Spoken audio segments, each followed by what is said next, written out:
السلام علیکم ناظرین، اس ایپیسوڈ کے شروعات میں ہم دیکھتے ہیں کرج حصار قلعے میں اورحان سپاہیوں سے کہتا ہے آپ کرج حصار میں اقدامات میں اضافہ کریں گے اور ان راستوں پر بھی جو کرج حصار کی طرف آتے ہیں۔ ایک جانب منگول دروازے پہ ہیں اور دوسری طرف وہ کتا لوکاس۔ ہم اپنی جانوں سے بڑھ کر کرج حصار کا دفاع کریں گے۔ اگر کوئی اپنا فرض ادا نہیں کرتا میں اس پہ ہرگز رحم نہیں کھاؤں گا۔ اب سب اپنے فرائض پر واپس جاؤ۔ یہ سنتے ساتھ ہی سپاہی چلے جاتے ہیں۔ اورحان بران سے کہتا ہے قلعے کے داخلی دروازے پر محافظوں کی تعداد میں 5 گنا اضافہ کر دیں۔ یہ سنتے ساتھ ہی بران بھی چلا جاتا ہے۔ ہولوفیرا اورحان سے کہتی ہے مجھے ان خواتین کو جمع کرنے کی اجازت دیں جو تلوار چلا سکیں جبکہ منگول دروازے پر ہیں۔ کئی خواتین کو بیکار میں نہیں بیٹھنا چاہیے۔ اورحان اسے پیار کرتے ہوئے کہتا ہے ہر گزرتے دن کے ساتھ جب میں تمہیں دیکھتا ہوں میں پہلے دن کی طرف واپس لوٹ جاتا ہوں جب بچپن میں نے تمہیں پہلی بار دیکھا تھا اور مجھے پھر سے تم سے ویسے ہی محبت ہونے لگتی ہے۔ ہولوفیرا کہتی ہے پھر اس کا مطلب ہے آپ کی محبت وقتاً فوقتاً کم ہوتی جا رہی ہے شہزادے۔ تو اورحان کہتا ہے میں نے یہ نہیں کہا۔ تو ہولوفیرا کہتی ہے مجھے ایسے لگا جیسے آپ موضوع کو تبدیل کرنے کی کوشش کر رہے ہیں۔ تو اورحان کہتا ہے موضوع تم تبدیل کر رہی ہو، بتاؤ تمہارے دماغ میں کیا چل رہا ہے، تمہیں کیا پریشانی ہے؟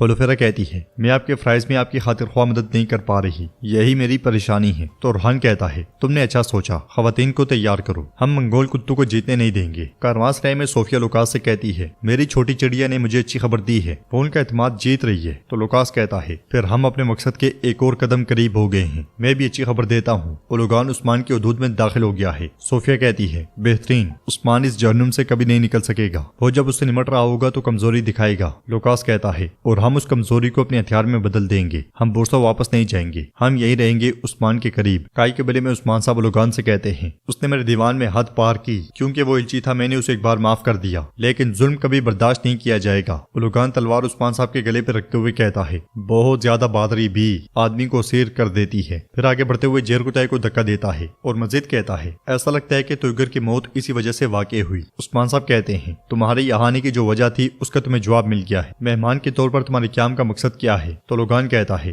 ہم نے تویگر کو ایک وجہ سے قاصد بنا کر بھیجا تھا عثمان، ہم پہلے منگولوں کا سخت چہرہ دکھانا چاہتے تھے۔ عثمان صاحب کہتے ہیں مجھے نہیں معلوم کہ تم آخری ہو یا نہیں، لیکن پہلے منگول نہیں ہو جسے میں نے دیکھا ہے۔ لوگان کہتا ہے میں جانتا ہوں عثمان، ہم یہاں آئے اور اس کے بعد یقین ہو گیا کہ تم طاقت کے خلاف نہیں جھکو گے، لہٰذا ہم اتحادی بننا چاہتے ہیں، کرا سے جاندار درمیان جھکنے والوں سے پہلے ہمیں ایسی اتحادیوں کی ضرورت ہے جو مضبوط کھڑے ہوں۔ جواب میں عثمان صاحب کہتے ہیں اتحاد سے تمہارا کیا مطلب ہے؟ اولوگان کہتا ہے ہم بات کریں گے، لیکن تم جانتے ہو ہم ایک طویل سفر طے کر چکے ہیں، جیسا کہ تم نے ہمیں یہاں مہمان کے طور پر قبول کیا، ہم کچھ آرام کرنا چاہیں گے۔ عثمان صاحب کہتے ہیں جیرکتائی اس کا خیال رکھنا۔ تو لوگان کہتا ہے شام کے کھانے پر بات کریں گے عثمان۔ یہ کہتے ساتھ وہ چلا جاتا ہے۔ اس کے جانے کے بعد عثمان صاحب کہتے ہیں بدماش، ان کی نیت جلد سامنے آ جائے گی۔ ادھر خواتین کام کاج میں مصروف ہوتی ہیں۔ منگولوں کے لیے کھانا بنانے پر الجن کو بہت غصہ آتا ہے۔ بالا خاتون کہتی ہیں عثمان صاحب اس کی میزبانی کر رہے ہیں لہٰذا ہمیں کرنا پڑے گا الجن۔ بیگم آتے ہوئے کہتی ہے ٹھیک ہے الجن، مجھے بھی بہت برا لگ رہا ہے، ان ظالموں نے بہت خون بہایا۔ تو بالا خاتون کہتی ہیں ہم ان سے خون اور کھانے دونوں کا حساب لیں گے۔ الجن کہتی ہے ان ناپاک منگولوں کو پتھر کھانے دو۔ تو غازی کہتا ہے ماں آپ ایسا کیوں کہہ رہی ہیں، میرے بابا بھی منگول ہیں۔ تو الجن غصے سے کہتی ہے توبہ توبہ، میرا یہ مطلب نہیں تھا۔ حلیمہ بھی ان کے ساتھ کام کاج میں مصروف ہوتی ہے اور بالا خاتون سے پوچھتی ہے کیا آپ نے بہت سے بازنطینیوں کو مارا ہے؟ جواباً بالا خاتون کہتی ہیں حق کی جنگ انصاف فراہم کرنے کے لیے ہے بیٹی، ہم دشمنوں کو مارنے کے لیے نہیں بلکہ حق کے لیے تلوار اٹھاتے ہیں، لیکن ہاں میں نے کئی بازنطینیوں کی جانیں لی ہیں۔ یہ سن کر حلیمہ کو بہت غصہ آتا ہے اور سبزی کاٹتے کاٹتے اس کا ہاتھ زخمی ہو جاتا ہے۔ یہ دیکھ کر بالا خاتون تیزی سے اس کے پاس آتی ہیں اور کہتی ہیں دھیان سے بیٹی دھیان سے۔ باہر جیرکتائی اولوگان کے ساتھ آگے بڑھ رہا ہوتا ہے۔ اولوگان کہتا ہے سردار جیرکتائی، ہاں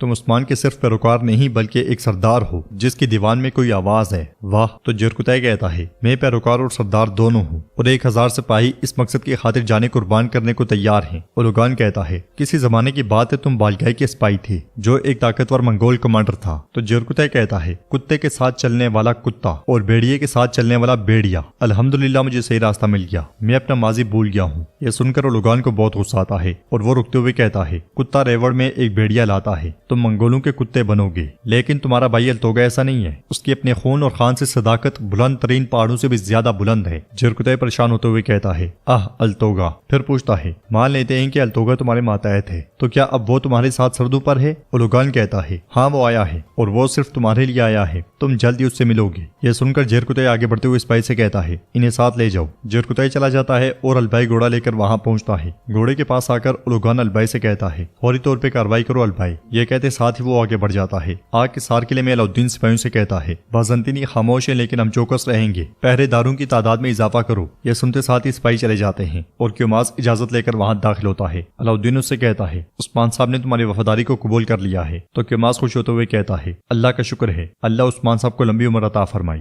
گونجا اس سے کہتی ہے یہ تمہارے پاس آخری موقع ہے کیوماس، ماضی سے کچھ سبق سیکھ لو۔ تو کیوماس کہتا ہے اب سے عثمان صاحب کا مقصد میرا مقصد ہے، میں انہیں مایوس نہیں کروں گا گونجا خاتون۔ پھر علاؤدین اس سے کہتا ہے تیار ہو جاؤ، ہم فجر کے وقت قبیلے کے لیے نکلیں گے۔ کیوماس کے جانے کے بعد گونجا کو پریشان دیکھ کر علاؤدین اس سے کہتا ہے کیوں پریشان ہو، کیا کوئی مسئلہ ہے؟ تو گونجا کہتی ہے منگول پھر سے خون ریزی لائے ہیں، بہت زیادہ لوگ مر گئے ہیں۔ تو علاؤدین کہتا ہے ہم ان سے خون کے ہر قطرے کا حساب لیں گے، پریشان نہ ہو۔ کائی قبیلے میں کنویں کے پاس البائی اپنی بیٹی عائشہ کو جگ دیتے ہوئے کہتا ہے یہ اپنے خیمے میں لے جاؤ، چلو بیٹی شاباش۔ یہ سنتے ساتھ ہی عائشہ چلی جاتی ہے اور البائی اس لمحے کو یاد کرتا ہے جب ایک جگ دیتے ہوئے الوگان نے اسے کہا تھا یہ پانی کے کنویں میں پھینک دینا، کائیوں کو ایسی بیماری ہوگی جس سے وہ کبھی ٹھیک نہیں ہو سکیں گے، میں پورے کائی قبیلے کو تلوار چلائے بغیر تباہ کر دوں گا، عثمان برباد ہو جائے گا اور تم اس کرسی پر بیٹھو گی جو تمہاری ہے۔ اس خیال کے بعد ایک بزرگ پانی نکالنے لگتے ہیں تو البائی ان سے کہتا ہے میں آپ کی مدد کرتا ہوں۔ یہ کہتے ساتھ وہ ان سے برتن لے لیتا ہے اور آہستگی سے زہر کنویں میں انڈیل دیتا ہے، پھر لوگوں کو زہریلا پانی ڈال کر دینے لگ جاتا ہے۔ ناظرین البائی نے اپنے لیے اور اپنی بیٹی کے لیے صاف پانی پہلے ہی نکال لیا ہے۔ رات کے وقت عثمان صاحب الوگان کے ساتھ کھانے کی میز پر بیٹھے ہوتے ہیں۔ الوگان کہتا ہے آپ کا شمار بہترین میزبانی کرنے والوں میں ہے عثمان، تازہ گوشت، ایک سردار کا گھوڑا، ایک ٹھوس تلوار، آدمی کو اور کیا چاہیے؟ تو عثمان صاحب کہتے ہیں ایمان اور ضمیر، یقیناً انسان کو ان کی ضرورت ہے، لیکن ہمارے پاس اب ایک اور مسئلہ ہے۔ تم نے اتحاد کا ذکر کیا، اس سے تمہارا کیا مطلب ہے؟ تم مجھ سے کیا چاہتے ہو؟ تو الوگان کہتا ہے ایک نئے دور کا آغاز نہ صرف پورے جہان میں ہو رہا ہے بلکہ ان سرحدوں پر بھی جہاں تم آباد ہو۔ تم جانتے ہو کارا سے جاندار اور سرحدوں کے تمام سردار ہمارے تابع ہیں، تمہارے علاوہ سب کے سب عثمان۔ جواب میں عثمان صاحب کہتے ہیں تم میرا جواب جانتے ہو؟ تو الوگان کہتا ہے میں یہاں وفاداری کے حلف کے لیے نہیں بلکہ اتحاد کے لیے آیا ہوں، اگرچہ تم ہمارے حکم کے ماتحت نہیں ہو، تم ہمارے خلاف بھی کھڑے نہیں ہوگے۔ تو عثمان صاحب کہتے ہیں میں نے تمہیں پہلے بتایا تھا ہمارا ترکوں کے سوا کوئی دوست نہیں ہے۔ تو الوگان ہنستے ہوئے کہتا ہے ترک دوست؟ کارا سے جاندار اور گرمیان تمہارے خلاف نرم دل نہیں تھے لیکن منگولوں کے خلاف نرم دل تھے۔ جواب میں عثمان صاحب کہتے ہیں منگولوں کے لیے بھی ایسا ہی ہے، تمہیں ہزاروں میں تقسیم کیا گیا ہے، شمال سے جنوب تک، جنوب سے مشرق تک، تم کئی خانوں میں بٹے ہوئے ہو۔ اب تم ان کے لیے اتحاد کا ذکر کر رہے ہو جنہیں تم زیر نہیں کر سکتے، یہاں تم اپنے خان اور منگولوں کو اتحاد فراہم کرنے کے لیے طاقت جمع کر رہے ہو۔ الوگان کہتا ہے تم کافی مغرور ہو عثمان، کیا تمہیں ہماری طاقت پر شک ہے؟ ہم نہیں چاہتے کہ تم سردوں میں تنہا رہ جاؤ،